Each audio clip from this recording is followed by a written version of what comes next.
што ќе се случи доколку ти го прифати приговорот на СВСМ? Исклучително, значи како и последователните 2 години, она што се бараше, Мејдан, она што се бараше, Алепо, она што се бараше да стане во Македонија крвопролевање, значи е на прак на крвопролевањето. Затоа што пата или пола носи само кон граѓанска војна. Не носи кон сторнирање на политичката криза и не носи кон напредок и развој.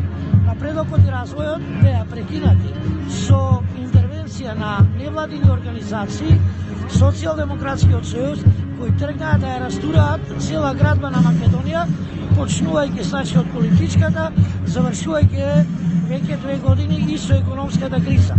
Бараа реални избори, ги добија по нивни правила. Значи буквално се што посакаа се појави на избори.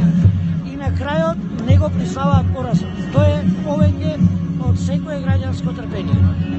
Добра, но ако ВМРО-ДПМН доби 440-450 остануваат у гласа уште 600 и кусури.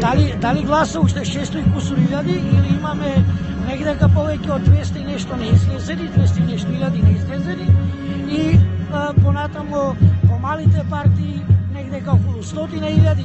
Значи воопшто не се работи за тоа дека 600 и нешто илјади гласови гласале за Социјалдемократскиот сојуз, туку се еден 300 и нешто илјади. Да, но гласале за опозициони партии. Без разлика на сето тоа. Значи, вие мислите како дојде до ситуација за да прави влада, дека ќе имаме војна? Да, апсолутно.